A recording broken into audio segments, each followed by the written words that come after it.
You know that moment when you wake up and the world feels off? That was me, eyes blinking beneath filmy silk veils, my senses tangled between relief and dread. Tonight, you'll come with me behind the veil, deep into the hidden corridors of the Ottoman Imperial Harem, where power and peril swirl like incense smoke. But before we slip through those secret doors, if you enjoy unraveling forgotten histories and stranger-than-fiction tales, go ahead and hit like and subscribe. Let me know in the comments where you're watching from and what time it is. Trust me, when you're tuning in across time zones, it feels like we're all sharing the same hushed conspiracy. Now, dim the lights. Maybe turn on a fan so you can hear its whisper and hum beneath my voice. You'll want to feel that soft undercurrent of danger as we step into my morning. I awaken on a cushioned divan so sumptuous it might have been stitched by blind angels using threads of gold, because of course it was. The scent of rose water lingers in the air, sweet and dizzying, but grace me, I don't feel pampered. I feel watched. Around me, 200 other concubines lie motionless, yet electric with jealousy and ambition. Each heartbeat here is a gamble. Will you outshine me, outscheme me, or, God forbid, outlive me? A bell clangs somewhere beyond my chamber. It isn't a call to prayer. It's the summons to grooming. I have exactly 10 minutes to transform this pale, sleeping face into an Ottoman ideal, flawless as a Renaissance painting and smiling as if this were my happiest moment. 10 minutes to smear rose oil into my cheeks, shimmer crushed pearl into my skin, trace cold eyeliner like a secret message across my lids. I once joked that our mascara was forged from disappointment. It sticks to you, weighs you down, reminds you who you really are. But there's no time for jokes, privacy. Never heard of her in this palace. I slip from the divan and glance around the cavernous room. Rich tapestries bloom like frozen gardens. Velvet cushions scatter the floor. Mirrors catch reflections of women who might love me like sisters, or slit my throat like mid-level bureaucratic villains. Gossip here travels faster than any courier. Alliances form over pomegranate seeds. Betrayals begin with a stray hairpin left deliberately in the wrong place. I've learned to tread lightly, as if the ground itself might betray me. The scent is a story in itself. Jasmine-scented fog mingled with incense of anxiety, ambition, and the faintest undertone of despair. If Chanel ever bottled ambition and claustrophobia, it would smell like this. I smooth the folds of my capon, a robe embroidered by a 12-year-old servant who already resents me, then step into the corridor toward morning roll call. There, eunuchs in black satin uniforms judge which of us will be summoned to the Sultan's attention today. Imagine a beauty pageant judged by vultures, where the prize is existential terror.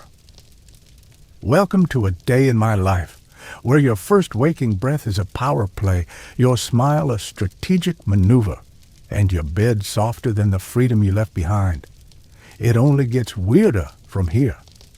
I make my way through the marble halls to the hammam, the steam-filled bathhouse where imperial politics whisper between splashes of water. This isn't hygiene, it's warfare. We wrap ourselves in embroidered towels and pretend we aren't the most intimidating nudity each other has ever seen. Senior concubines drift through like territorial swans, their skin better than anything I'll ever touch. Attendants scrub me down with loofahs soaked in vengeance. Fingers graze elbows with the gentle aggression of a dagger's blade. I stare at the steam, memorizing alliances. Who laughs a fraction too loud at the niece's joke? Who avoids speaking to a single woman? One wrong glance, one ill-timed laugh, and you're sent to laundry duty, or worse. The hammam is a soft power classroom. I overhear tales of women who rose by knowing the right bath attendant, whispering the right verse of poetry at the perfect moment. Secrets slip out between silk-soaked chatter. Who's favored? Who hasn't been summoned in months? Which eunuch has hidden a scandalous love note, all of it as I'm scrubbed raw, my dignity retreating with every stroke.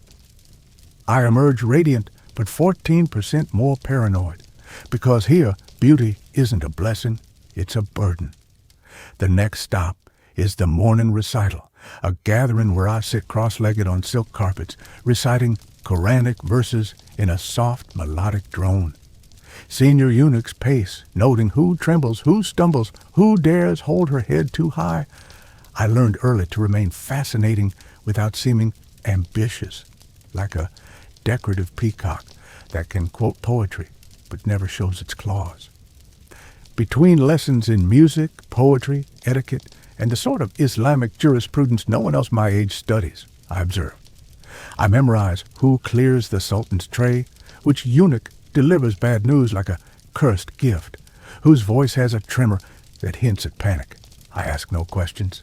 I speak only when spoken to, 3 ranks above my station. I archive every interaction in a mental scroll, alliances, slights, opportunities, names, especially names. Because in the harem, to be forgotten is death, and to be remembered is to risk it. This morning, I'm somewhere between interesting newcomer and acceptable tapestry. Better than it sounds, really. Looking harmless here is practically lethal. Soon enough, I'll learn both fears, the fear of being overlooked and the fear of being noticed. Right now, it's a comfortable tension, like standing at the edge of a cliff and daring the wind to knock you off balance. But I'm only beginning, because in a few hours, someone will hand me an embroidered robe in a color too bold, fit too perfectly, and I'll wonder if it's a reward or a trap. And later, a eunuch might deliver a single pink rose, no note, no explanation, and I'll hold it like it could explode. In this palace, attention can kill you or make you immortal. And that, my friends, is just before breakfast, so stick around, because by the time the day ends, you'll see why surviving the Ottoman Imperial Harem is the most dangerous thing I've ever done. The dining chamber's doors swing open before the first light really hits the sky, and I slip inside, as silent as silk, drifting on marble. Breakfast is never called breakfast here. It's simply the meal, and every detail is choreographed. I take my place on the low divans, angled just so, not too close to the favored circle, but never buried in shadow. My heart hammers quietly. Seating is the first language of rank, and mine is still undecided. Unicorn eunuch. Servants in ebony velvet glide between trays like living shadows. Bowls of pomegranate-studded pilaf steam invitingly, sweet grains rubbing shoulders with jewel-red seeds that promise fertility, wealth, or whoever knows what deeper meaning. I nibble slowly, savoring each bite as if it were poetry, because here, eating too fast or too much is a declaration of weakness. I've heard of girls exiled for taking a second fig, and while I do try to forget what that might look like, a part of me still trembles when the eunuch's track lanterns catch my eyes. Across the chamber, a newcomer, a lithe girl with bone-white skin and a rogue's smirk, pauses mid-bite to stare. Her earrings clink like tiny protest bells. I look away before I see betrayal in those green eyes. We're all learning that direct eye contact can be weaponized. A glance too prolonged and your life becomes palace gossip. Then the eunuch enters. You can feel the air shift as if the whole room holds its breath. He moves to the Sultan's circle first, offering bowls of sweet sherbet that glint like stained glass in morning light. If he dares head my way, well, I'll smile precisely, a calm mask over my racing pulse. 3 deep breaths, a simple nod, and then I pretend nothing's happened. Inside, I'm doing cartwheels. After the meal, there's instruction, a euphemism for finishing school turned political boot camp. I learned to weave tulip motifs into silk scarves without betraying my trembling hand. I'm taught verses from Rumi that can be quoted in any context, flattering enough to win favor, but vague enough to offend no one.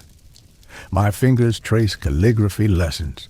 Each stroke is a lesson in restraint. One slip and they'll know I'm not just unpracticed. They'll suspect me of having secrets they could use. By midday, my head spins with poetry, theology, and statecraft. Yet the real lesson comes unannounced, between corridors, whispers. A servant girl who carries water tells me the valid Sultan's mother is displeased with the favored circle's last petition. That one sentence, dropped like a shard of glass, reshapes my entire day. I tuck it away. The Valida's moods dictate every career here. If she's displeased, alliances crumble overnight. You learn to read these half-spoken omens better than any official decree. Late afternoon brings the ritual tea in the leafy courtyard. Lanterns dangle from orange trees. Petals float on swirling pools. Here, favored consorts gather to spar in polite conversation. I carry my cup with delicate fingers, listening for the undercurrents. One woman speaks of the Janissary revolt in hushed tones, praising the discipline of the black eunuch guards, while another counters with a story of a desert chieftain's mercy. Each anecdote is a coded warning or boast. If you can decode it, you see who's on whose side. Just when I think I can breathe, a servant bows and hands me a folded strip of parchment. No seal, no signature, just a single line. Meet me at dusk by the rose garden. My pulse fizzes.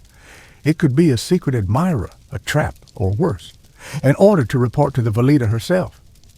I slip it beneath my sash and carry on, arranging my expression into neutrality, the hardest mask to master. The sun dips low, and I find myself in the rose garden under lantern glow. The air is heady with crushed petals, each breath a velvet haze. A figure emerges, another concubine, cloaked in moonlit silk. She smiles, but her eyes gleam with something sharp. She says, "They speak of you in the mother's shadow," and hands me an amber bead threaded on a golden cord. "Wear this tomorrow. It marks you as one who knows what's coming." I accept it with trembling fingers. No one sees, yet everyone will notice. In the harem, tokens carry thunderous meanings. This bead could link me to a rising faction or mark me as a target. I slip it into my sleeve and watch her depart. My mind races. Ally? Enemy? No clear answer, and that's precisely the point. Dinner is another performance.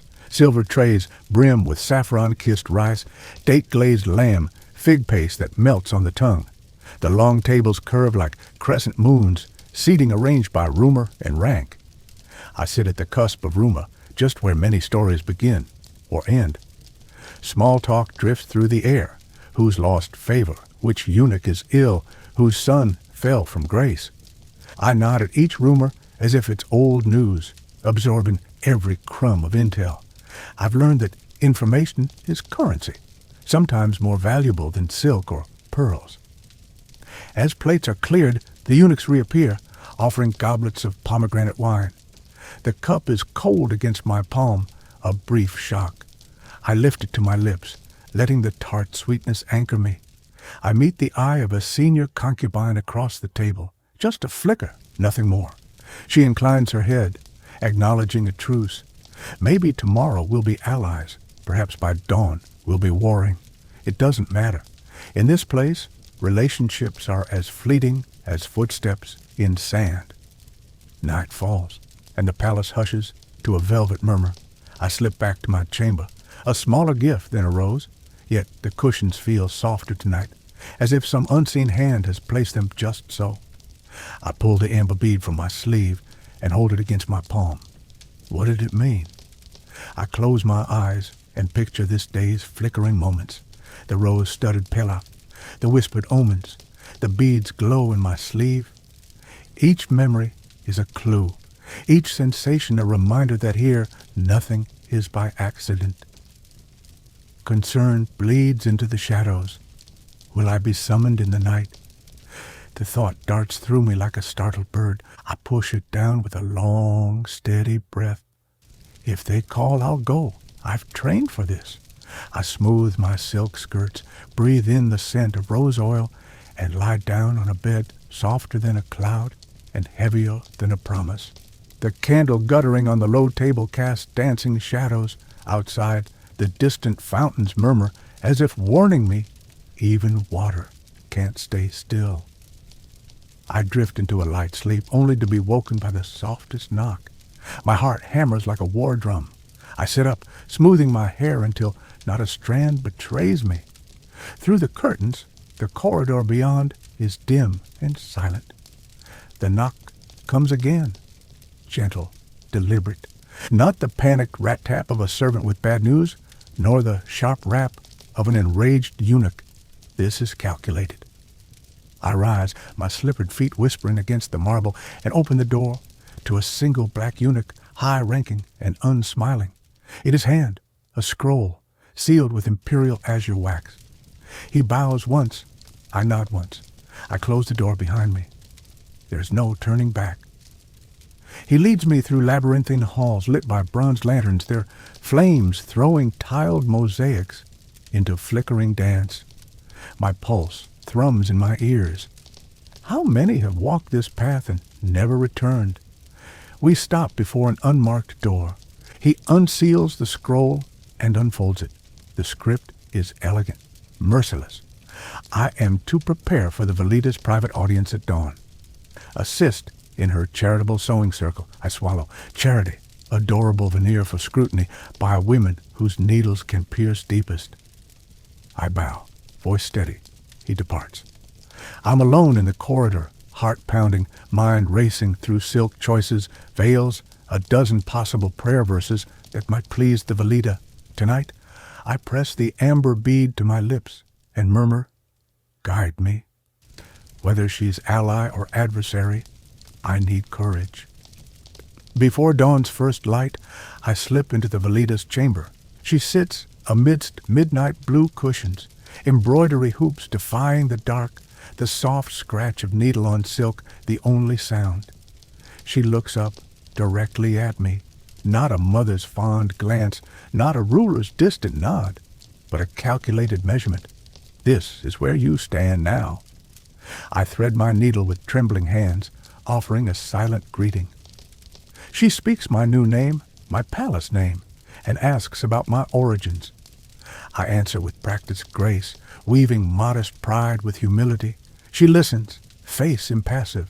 At length, she smiles almost imperceptibly and returns to her work. The audience lasts minutes, but reshapes years. A subtle nod as I leave. Was it approval? A warning? A claim? Back in my chamber, the morning sun slips beneath the tapestries, illuminating the amber bead at my bedside. I hold it to the light and see its secrets. I've been noticed, perhaps courted, certainly watched. A new day awaits. Breakfast tables shifted, lessons retooled, alliances redrawn. But in this moment, I taste triumph. I've survived another night, another audience, another silent test, and I've worn the mask well. In the Ottoman Imperial Harem, that's half the battle. Later that night, as I lie awake in my silk-lined chamber, listening to the distant drip of a fountain, I realize power wears many faces. Just as the Sultan's mother commands from behind a veil of incense and shadows, other worlds, distant lands, and distant times have hidden corridors of their own. So let me take you on another thread of secret histories, of women who rode horses instead of divans, who aimed bows instead of eyeliner brushes, and who wielded swords as deftly as you and I once traced calligraphy in the sand. I first heard their stories whispered by an old scholar in the palace library, his candle guttering against endless shelves. He spoke of the Saiyan women, nomadic warriors of the Eurasian steppe, ancestors of what the Greeks later mythologized as Amazons. Imagine a girl learning archery before she learned embroidery, cheeks dusted not with pearl powder, but with wind and dust. I've often wished for that kind of freedom. No secret glances, no mapped alliances, just open grasslands. These women rode down their enemies at a gallop, arrows whistling like the wind itself. One teenager's bones, unearthed centuries later, still bore arrowheads embedded in her spine, a brutal testament that they fought and died on horseback, their graves lined with quivers and swords. No painting or myth could capture their fierce grace. They deserved ballads in their own tongue, not Greek gossip. And then there were the queens of Kush, whose names I heard on the lips of eunuchs as forbidden praises. Amanirenas, one-eyed warrior queen who faced the mighty Romans head-on. I picture her in my mind's eye, her patch-covered stare directing Nubian armies, her voice striking fear into legions that once thought themselves invincible. She didn't slink behind palace curtains. She marched to their forts, beheaded statues of emperors, and refused to bow. When I think of my own measured politeness, I wonder what it would take for me to strip an emperor's head from its pedestal, literal or otherwise. My favorite is Queen Amina of Zazao, whose laughter, they say, sounded like a war trumpet that sent cavalry charging at dawn. She built walls around cities, forged trade routes, and led raids deeper than any man dared. In the hush between lessons in Ottoman etiquette, I've practiced her smile, half warmth, half warning, hoping some of her strategic brilliance drips from my lips. Stirring jasmine tea one afternoon, I discovered that Rome's Colosseum wasn't merely a stage for male gladiators, but occasionally for gladiatresses, female fighters who bled just as red, swung swords just as heavy, and brought audiences to their feet in shocked awe. They fought at night under torchlight, their armor clinking like syllables in a poem of violence. There's a relief carving of two women locked in combat, Amazon and Achillea, their names immortalized in stone, the only applause they ever needed. And then, centuries later in Japan, the Onnabugeisha, the warrior nuns and samurai sisters who donned armor and defended their castles. I imagine a young woman trained in archery and naginata, stepping onto the rooftop of a besieged fortress under a full moon, her hair braided tight, her heart steady. She wasn't a novelty or curiosity. She was family, sworn to protect home and honor. How different that is from me, guarding my own skin in silence in velvet corridors. One dawn, exhausted after my own audience with the valida and the hush of morning roll call, I found solace in comparing my stitched robes to the brightly painted armor of these warrior women.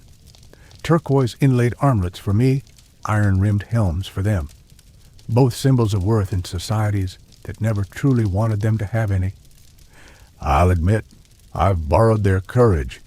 When I sense betrayal forming behind a servant's quiet cough or a fellow concubine's too casual tilt of the head, I dig deep, imagining I've honed a steppe horse's courage under my skin. I remind myself of Queen Boudica of the Iceni, who led a Celtic revolt against Rome after they abused her family. She burned towns, her voice rallying thousands with the fury of a mother wronged. I don't advocate burning anything, except perhaps a rival's reputation, but I understand the power in claiming outrage as armor. In the silent gloom of my chamber, I've also honed my own mind against the ever-present threat of erasure. Marcus Aurelius wrote that death hangs over us like a sword. I read his Meditations by candlelight, just before dawn prayer, marveling that a Roman emperor clung to philosophy amid plague and revolt, scribbling notes to himself like a private prayer. He reminds me that an empire is nothing but sand without a sense of self.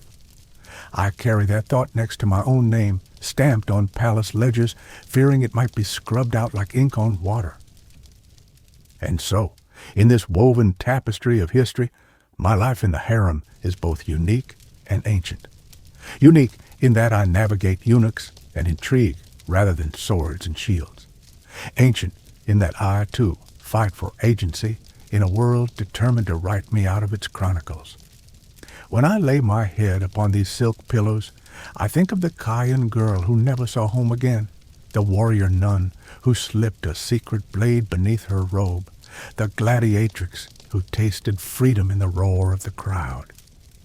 Tomorrow I will greet the rose oil, the eunuchs, the morning call with a bit more steel in my smile. I will unknot my hair with resolute fingers, telling myself that each braid is a bond no one can sever, each embroidered tulip a reminder that beauty can be deadly. So when you close your eyes tonight, I want you to imagine standing on wide grass under a violet sky, bow in hand, heart steady as a drum. Feel the wind whisper through your hair, and know that power belongs to anyone who claims it, whether through whispers in a palace or shouts on an open plain. And remember, history remembers the victors. Yes, but also those brave enough to draw blood and ink their names in the margins. I wake before dawn again, the familiar tension of anticipation twisting deep in my chest like a hidden blade. Today, I know, is the day I step beyond velvet halls into the Sultan's private council chamber. My heart stutters at the thought. No soft silk cushions here, only the heavy weight of imperial will. But first, ritual demands perfume. Before I even brush my hair, I press rose oil into my palms and inhale, letting its sweetness steady me. It's a small act of sovereignty in a world that demands I relinquish every other ounce of control. My reflection in the polished brass mirror is calm, arched brows, lips faintly tinted with crushed pomegranates, hair braided with strands of spun gold. I've worn this face so often, I almost believe it's mine. Ancient poets spoke of masks and metal. Today, mine is made of velvet and determination. I step into the corridor. Lanterns flicker, casting mosaics to life on the walls. Eunuchs glide past without a blink, their black robes silent declarations of authority. One dips his head as I pass. I return the gesture, small. In this palace, grand bows can be mistaken for mockery. Precision reigns. The council chamber's doors are carved with scenes of conquest, elephants trampling fortresses, horsemen raising scimitars to the sky. I pause, hand on polished wood, and whisper to myself, I belong here. It's half prayer, half battle cry. Inside, the Valida Sultan, the Sultan's mother, sits on a low divan, flanked by her advisors. Her eyes, steely and unreadable, sweep the room, stilling even the courtiers. I feel her gaze first as a weight, then a spotlight. She nods. Through motionless lips, she utters my name, summoning me forward. I step lightly, voice gentle but firm.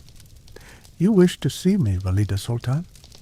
My words are both question and offering, like a dove extending its wing. She gestures to an empty cushion beside her, a rare honor. As I sit, the chamber's hush deepens. Courtiers murmur, but I can't hear them. My world has narrowed to my breathing, the texture of this cushion, the cold spring breeze drifting through latticed windows.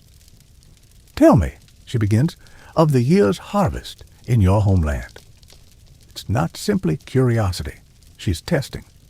Can I speak of fields and seasons with the grace of a noble, yet the authenticity of a farmer's daughter? I inhale. My village's apricot trees bloomed later this year, Your Highness, but more heavily. The sun was gentle, the winter mild. Blessings we pray you bestow as well upon the palace gardens. I choose words that flatter without flattery. Sun and blessings, gentle power, a prayer folded into a report. She inclines her head almost imperceptibly. And the villagers? She asks. Do they remember you? Here's the real test. Can I speak of home without longing, tethered by both love and escape? They remember me as the one who left, Your Highness, I say, the one who carried their hopes in a small knot of muslin and never sent word. I did so to serve better, to bring honor back in ways not measured by stories in the village. I frame absence as sacrifice, my loyalty to the empire over my roots. It's half truth, half carefully tempered fiction. The Valida's eyes soften, or so I allow myself to believe. Very well, she says. You shall assist with the new irrigation plans for the palace orchards. Your insight may guide our advisors. The chamber exhales. I nod, heart beating a gentle war drum. I've earned this task, which in palace language means I've earned notice and possibly trust. I rise, bow low, and depart. The courtiers part like reeds before a breeze. I feel their gazes, yet carry a secret thrill, a stitch in this tapestry of power. I've been woven into the pattern. Later in the courtyard, I find fresh apricots laid at my chamber threshold. No note, just fruit, a silent nod from the Velida, or perhaps a warning from her crows. I taste the sweet flesh on my tongue, and memories of home flood back. Sun-soaked trees, my mother's gentle hands guiding mine as we picked fruit at dusk. But here, every sweetness carries a prick. I know this gift also marks me. I tuck an apricot in my robe's pocket, half token, half reminder that even kindness can be weaponized. That afternoon, whispers swirl of a new luxury. The Sultan's jewelers are fashioning a necklace of Ottoman tulip motifs, inlaid with rubies. It'll be unveiled next moon. I wonder, who will wear it? The favorite consort, a foreign emissary, or perhaps I, if I play my cards right. I slip into my sewing circle, threads of gold glinting like prophecy beneath my fingers. I embroider tiny tulips, each petal a stroke of possibility. My heart hums. In this palace, to stitch is to speak. As dusk settles, I'm summoned again, this time to the library, a labyrinth of scrolls and hushed scholars. There, an aged tutor awaits with dusty tomes of Persian history.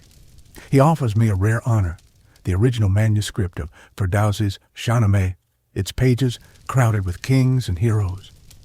"Study this," he says, voice crackling like old parchment. "Know your epic, for power loves a well-versed tongue." I cradle the book as if it were a newborn child. Under a canopy of lantern light, I read of Rostam's tragic loyalty, of Sisi's fatal pride. Each tale deepens my awareness. Heroism is threaded with hubris, loyalty with tragedy. I memorize lines while others memorize numbers. Here, knowledge isn't just comfort, it's ammunition. Night descends again. I return to my chamber. No apricots this time, but the weight of poem and promise. Under woven blankets, I open the Shahnameh, tracing couplets with fingertips already stained by pomegranate ink. The flame guttering on the bedside table casts shadows that waltz across Persian kings in battle. I read until sleep overwhelms me, dreams of roses, arrowheads colliding in a field of silk. Days like this fold into each other, audiences and apricots, dyes of poetry and schematics of irrigation. With each dawn, the world behind the veil grows more vivid and more treacherous.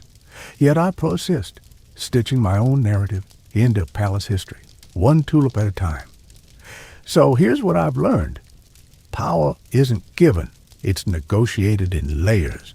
Sweet apricots, embroidered tulips, whispered approvals, and the most potent weapon of all is a mind that never stops reading between the lines.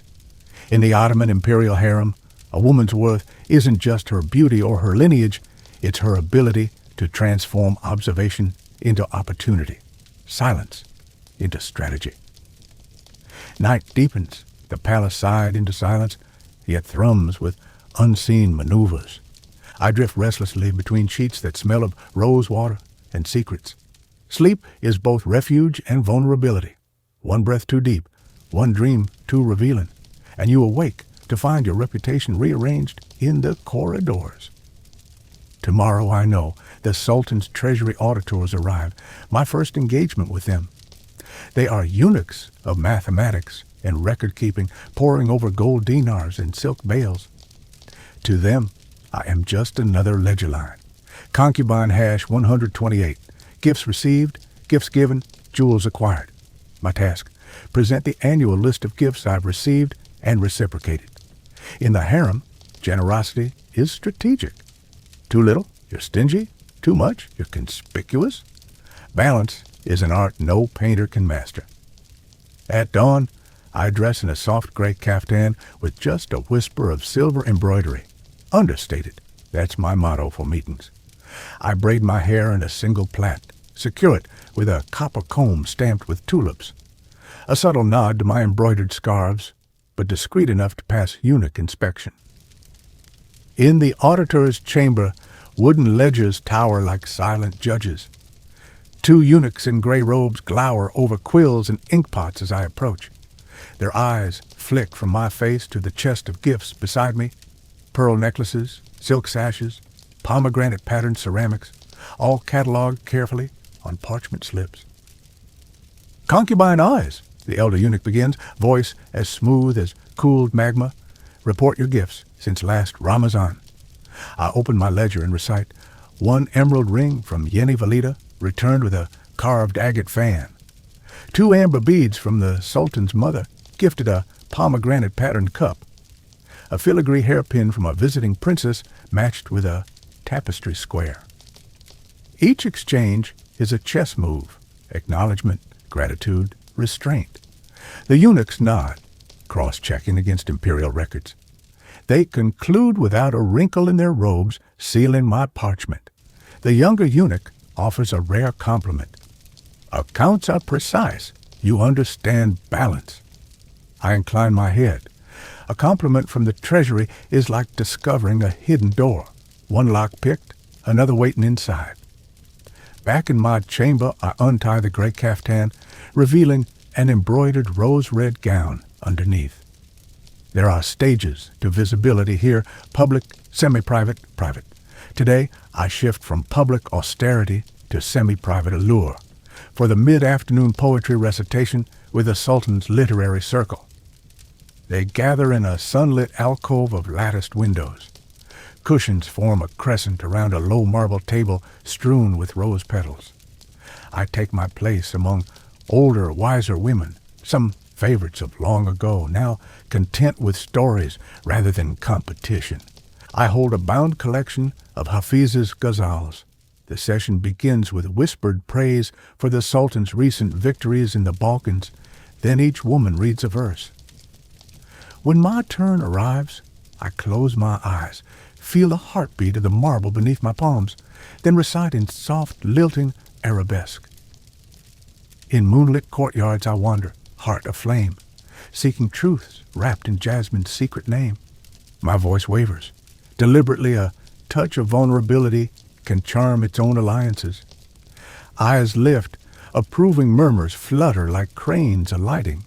A favorite consort, seated closest to the Sultan's own chair, smiles thinly. Approval or challenge, I can't tell. But the moment passes, and another voice fills the air. By the session's end, I've traded phrases and stolen glances. A young poetess offers me a handwritten collection of her new verses, an offering of intellect. I accept, pressing my fingers to the parchment as if I were sealing a pact. Evening descends, and I slip to the northeastern turret, a secret spot overlooking the Bosphorus. Here I practice my own reflections. Tonight I write in a small leather-bound journal hidden beneath my prayer rags, sketching ideas not for the Sultan but for myself.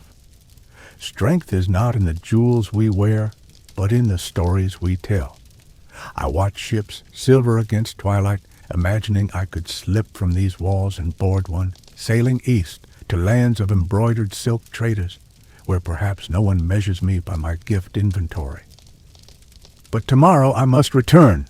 For now, I extinguish my candle and slip into sleep, half dream, half planning. At dawn, I find a sealed note tucked under my door.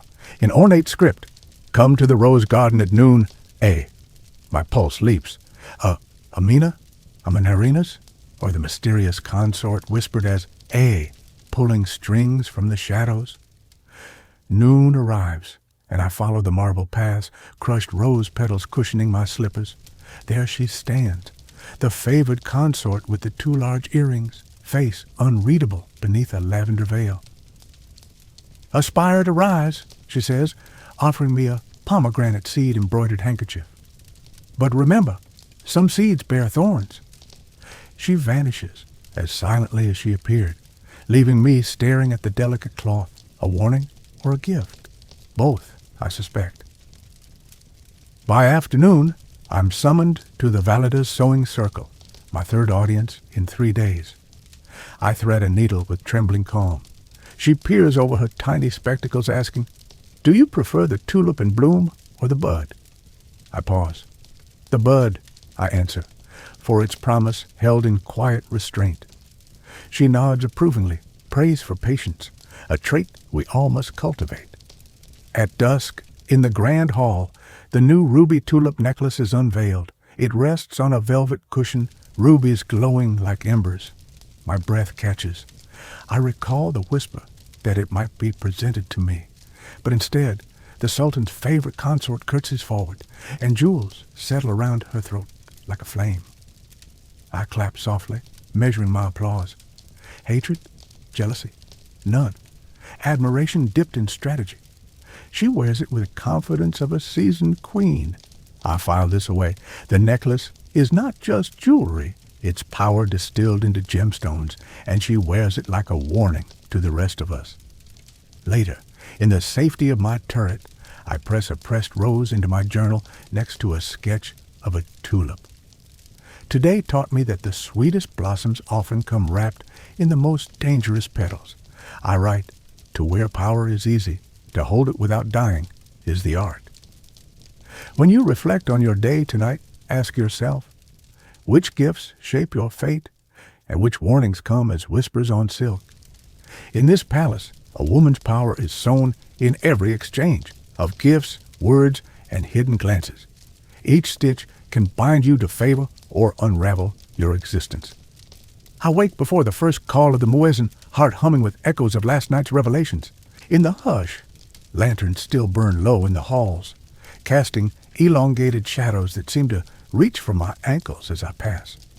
There's a softness to these hours, secret hours, when the palace is neither fully asleep nor fully awake, and power's eddies swirl most invisibly.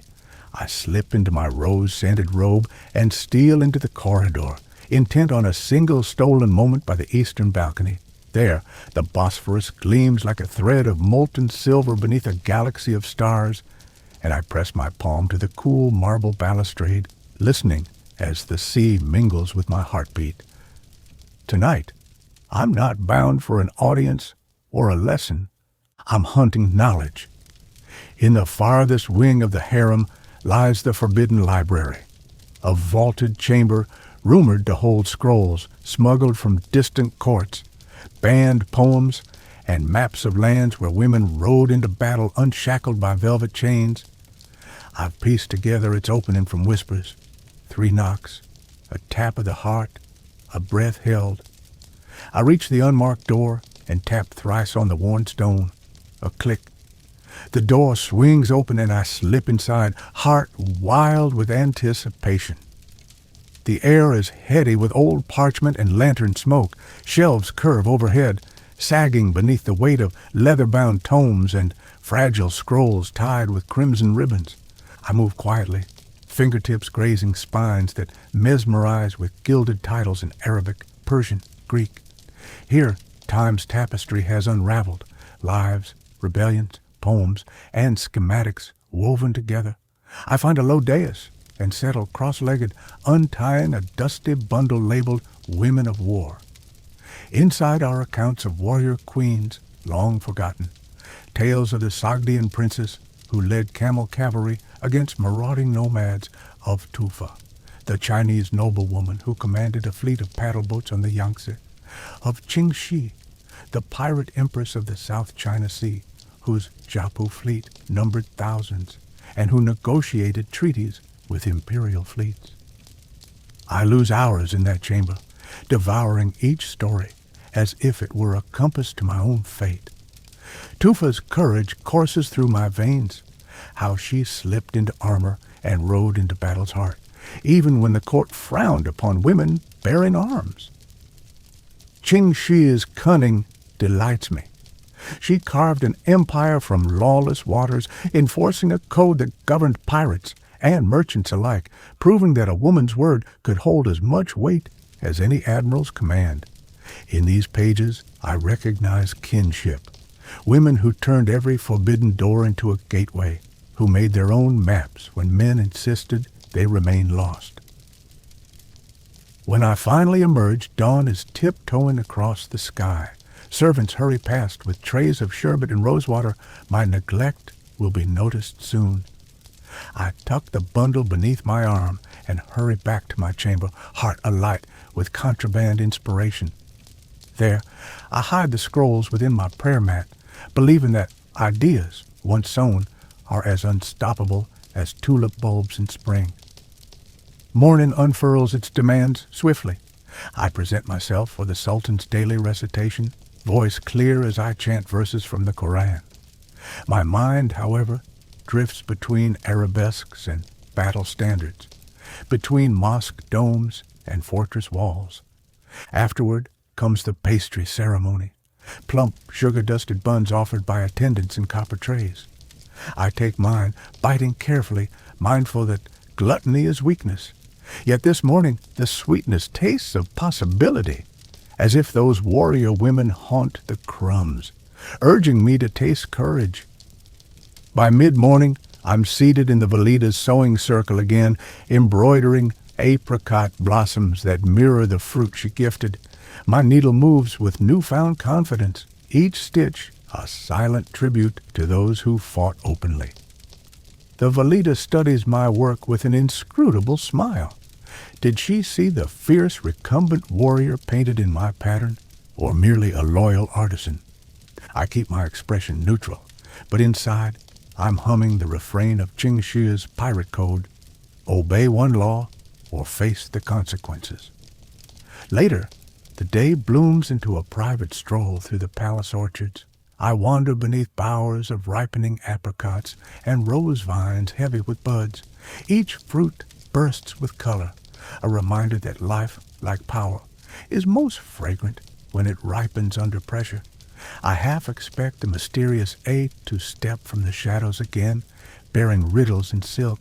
Instead, I find a single parchment slipped into the crook of a branch. The handwriting is precise, unadorned. Seek me at dusk in the music chamber. My pulse quickens. What new game lies ahead? Afternoon lessons on poetry and theology blur into one another. I recite Ruma's couplets with practiced melancholy, though inside I'm crafting my own verses. I am a rose in chains, yearning for storm winds. No one detects the defiance embedded in my tone. By the time the Sultan's musicians arrive with the qanun and ney, my mind is already dancing to an unwritten melody.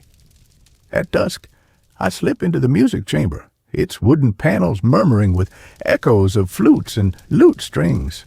There, in the half-light, stands a figure familiar yet transformed, the girl with the 2 large earrings. She holds out a delicate old pick carved from ivory.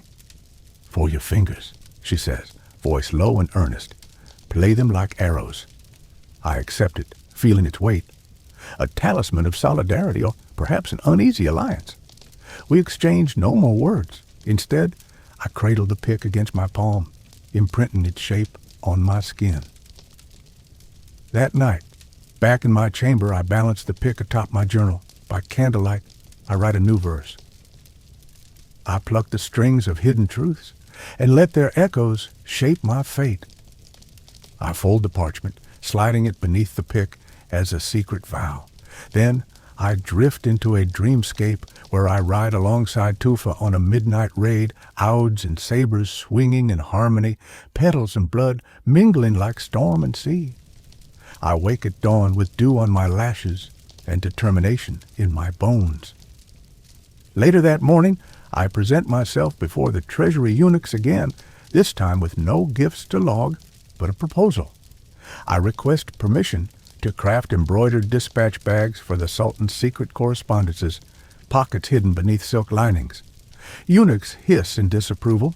Concubines are not tailors of state. Yet when they see the design sketched on my parchment, subtle tulip motifs woven into the folds, they recognize the merit. My plan: secure the Sultan's letters, even the most scandalous, and preserve them in these sealed bags, ensuring his secrets remain his own. They hesitate. This is power disguised as needlework, and finally nod. My proposal is approved. I smile, handing over the sketches. In that moment, I feel every lesson coalesce: politics and poetry, needle and covert operations. The Sultan's trust may be far off, but these bags will carry his confidence through the silent corridors, through the same halls where I walked, frightened and uncertain, only months ago. That night, as I lock the forbidden scrolls away and lay out the ivory oud pick beside my journal, I understand something vital. Power arrives in stolen moments, in hushed exchanges, in single threads pulled from the tapestry. The harem is my battlefield, my court, my academy. Each apron worn, each lyric sung, each gift given or withheld is a strategic move in a game older and more intricate than any chess match.